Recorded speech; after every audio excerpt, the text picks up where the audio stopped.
This is throttle only. My name is Nate. This is a Cadillac CT5-V. Let's go.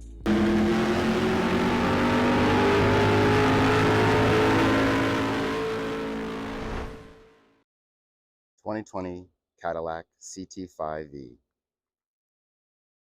Used, you can find these around $50,000. If you were to look for one new now, it'll cost you around $70,000 before any options.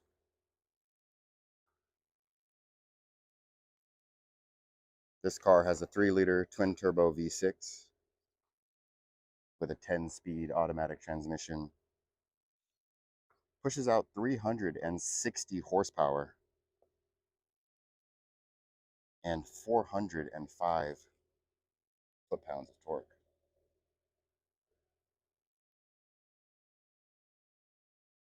This is essentially the baby brother to the CT5-V Blackwing. Same styling, small differences. Overall, I love this look. So whether you get a 2020 or a 2023, it will still have this same front fascia look, which is so aggressive. I love these lateral LEDs that come off the side and extend down. Looks so nice. Has some nice contouring here on the hood. Gives it that nice center. Iconic badging there of Cadillac. It's very nice. And then of course that blacked out mesh grille. This thing has such a nice presence on the road. I think especially in this Summit white color with these black accents. I love the black and white look. Favorite stance is for sure right here. All right, let's take a look inside of this thing here. We'll do one more walk around. Nice V badging there. Nice Brembo brakes here. Captain 245s. You have a side skirt that comes down the center. You do not have frameless doors or windows here. If you look closely on the door handles, there are actually lights there, so when it's dark outside, you can find your way. Continuing on down, body line continues down on the upper portion, and then you have a nice angle here at the 3/4 panel. Quad exhaust, badging of course on the back, and then you do have a nice spoiler that is body color as well. It's kind of interesting too with this spoiler. It actually looks like it has that Cadillac logo, almost the same shape as here.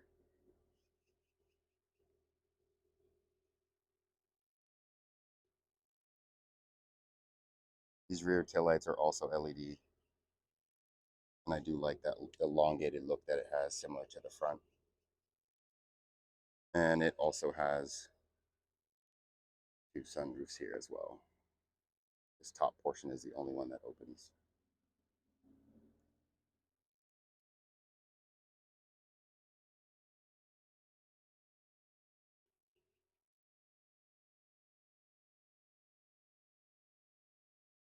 Okay, so before we go ahead and look at the interior, let's see what this engine looks like.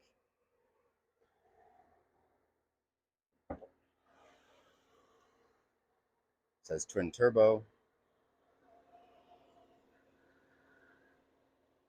Everything's nice, tight and packed in there.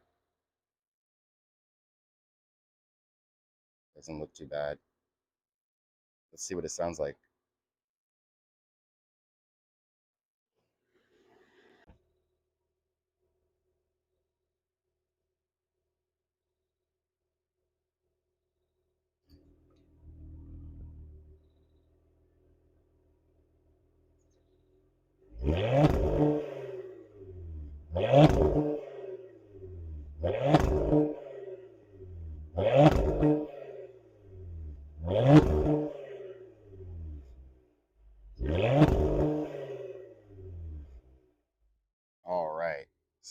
let's take a look at the trunk space. Go ahead and pop the trunk here. You can also do it with the key fob or in the interior here. I do have my camera bag in there. Electrical controls here. If I remove the bag, you do have a nice cargo net, a nice mat with Cadillac emblem on it. And you do have a small space here where those seats will extend down. And then there is a small storage cubby here.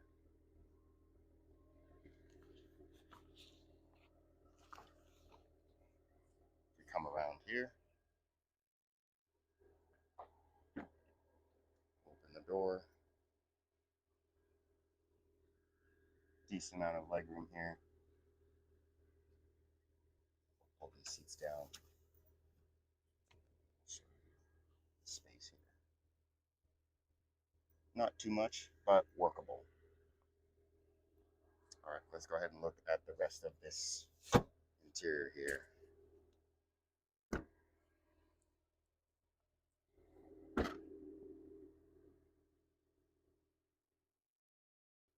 Okay, so coming on down to the side of the vehicle to enter, you do have those nice LEDs here on the outside, as well as a small Cadillac emblem here. All of the doors are going to have some protection here for those people with long nails. And then you also have an actuating button there on all of the doors that's black. So go ahead and push that with the key in your pocket, and the door will open.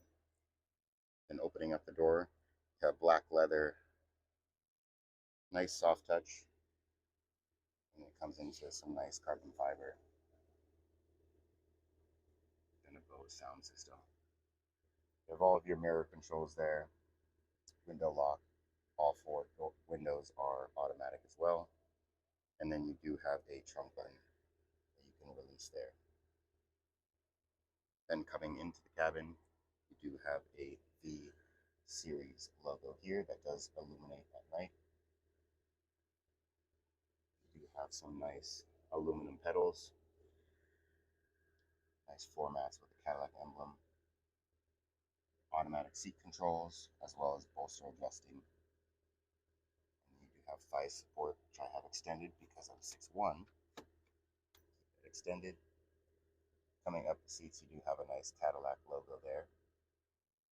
Again, these are pretty soft seats. And these are also heated and ventilated. And then coming up the side here, you do have electronic parking brake. And then these controls here are for your head-up display. You can adjust its height, the information it's displaying, and then its brightness. Below that, you do have a brightness button as well to adjust your standard brightness for your dash controls here. Then looking at the center here, center console opens from one side here. Decent amount of room in there. And you do have a area for your phone, and you can connect with Apple CarPlay or Android Auto. You also have some nice carbon fiber bits here, as well as manual controls for your center display that's 10-inch. Then you also have a wireless charging area there, and then very small cup holders.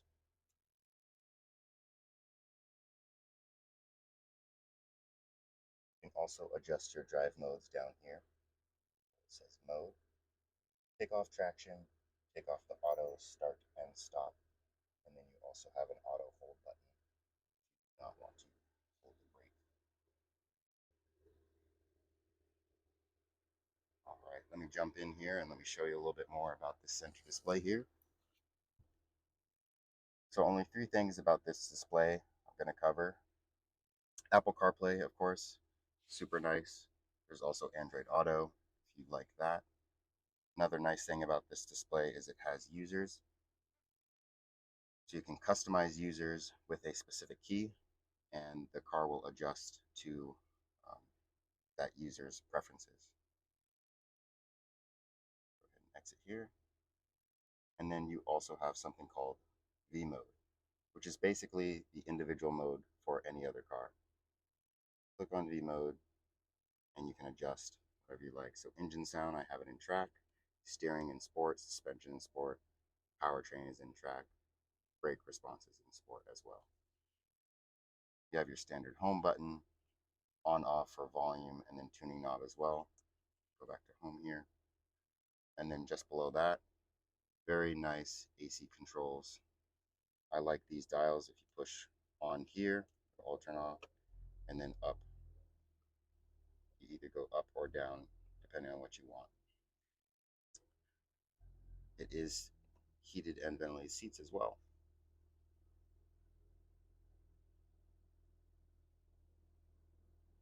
And then this cabin also has sunroof and moonroof here.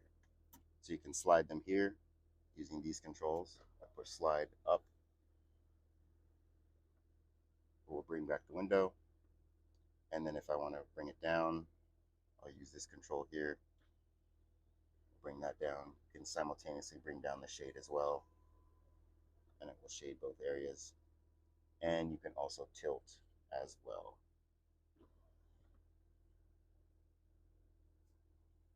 And then of course you have your standard garage buttons, SOS, lighting, visors, and speakers. All right, so let's go ahead and take a look at the center display here. So this is pretty much what I like to display when I'm driving here. I have tire temperature there. There are other modes that you can adjust here. This is your V mode, so if you're driving and you want to toggle your mode, there it is. Volume controls, cruise controls on this side as well. So if you do want to change this area here, it says tire pressure or tire temperature, excuse me, you use this knob here. And then you will also use this scroll knob to adjust what you want to view. I found that most of the information that's displayed there is not useful other than what the tire temperature is. And then when you're adjusting your modes, and you're using this button here, sport, track, snow, my mode, which is that V mode, and then tour mode. You do have some nice aluminum paddle shifters as well. They are mounted to the steering wheel. All right, so now I'm going to go ahead and take this thing out for a little bit of a drive. Stay tuned. I will also have a video of me driving this in the canyon in track mode, just to see how it handles. All right, let's go.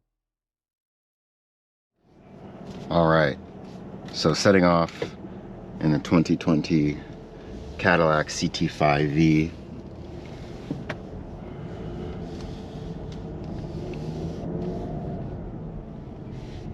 Gonna go ahead and use my custom V mode here.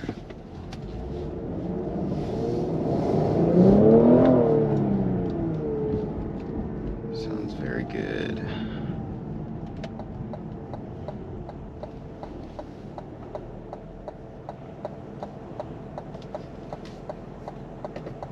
Some cooled seats on here.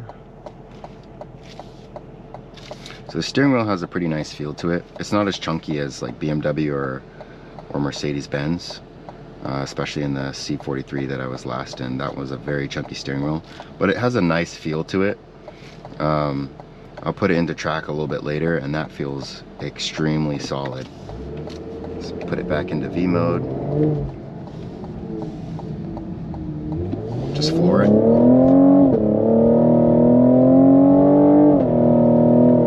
Some nice pops.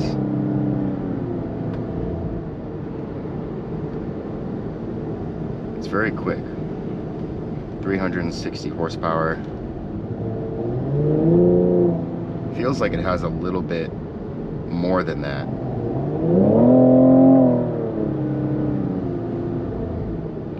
So if you just standard have it in drive and you're not using any paddle shifters and you're driving aggressively, it will actually change the shifting dynamic for you. Let's see if I can get it to do that here.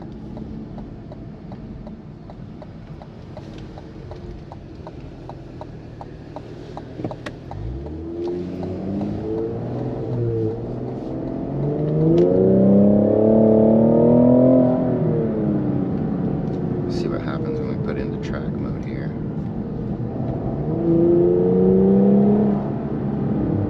Performance shift active.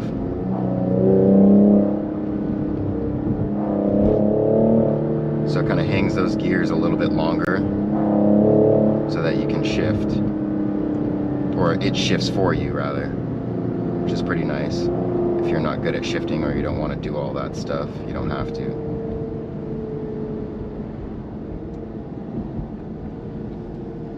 Okay, looks like there's a lot of slow cars. Let's take a right here. Let's see what's down here.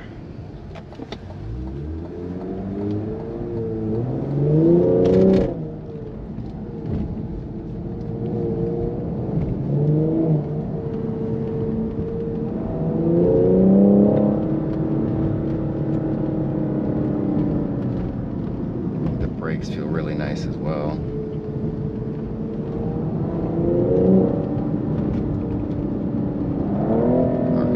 Paddle shifters here.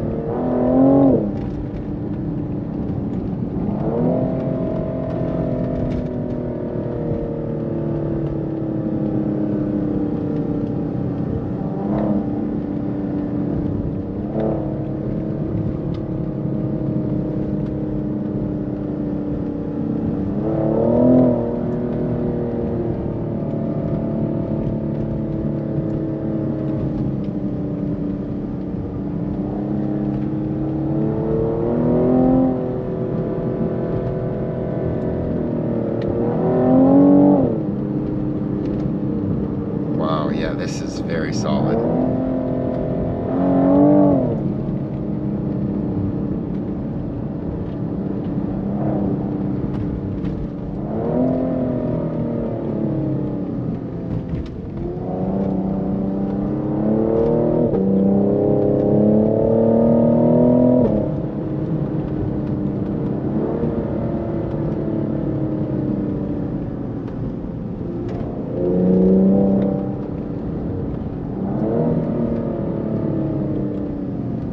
Trying to get to a point where I can feel this body roll,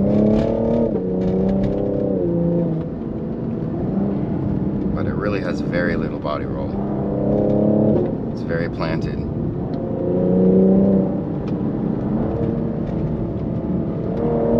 I'm not sure if the head-up display is picking up on the camera, but the head-up display will actually show the RPMs as well. Shows speed and then your gear. And you can also change that information on the left side if it's too much for you. Wow.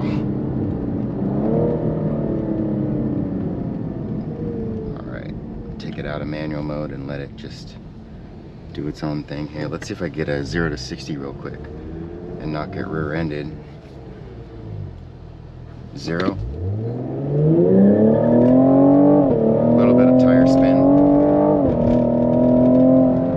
not bad.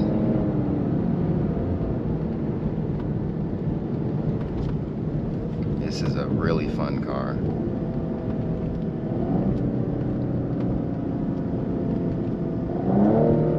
I think track mode on the street is really doable as long as you keep the traction control on. But you can also configure all of that track mode stuff in your V mode here on the steering wheel. It says performance shift active again, so I won't use the paddle shifters. Let's see how good this performs here.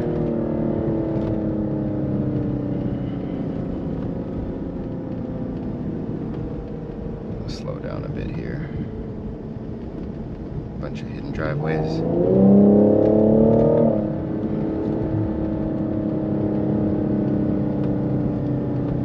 Alright, it says 15 for this corner. Let's try double that.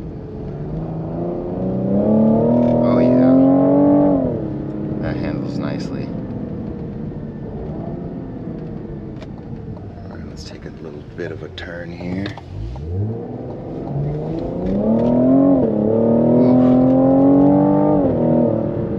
Wow.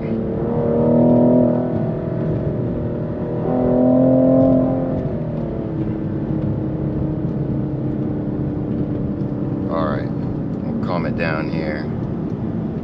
Put it into snow and ice.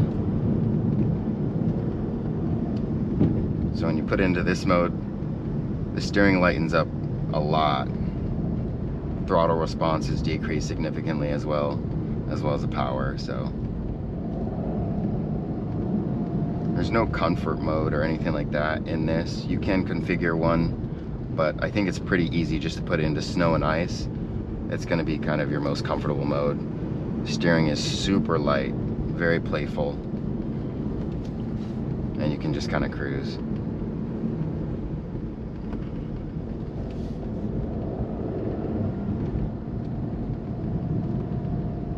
One thing I wish they would change is the information that you can display in here.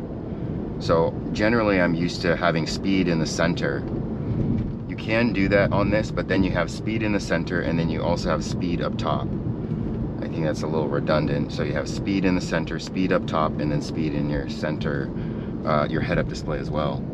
So a little bit too much. I think they could incorporate some different layouts and stuff like that, like navigation put over the Apple CarPlay or something like that, just to make it a little bit more interesting. So a lot of the times I'm not even using anything other than tire temperature, because I think that's pretty relevant.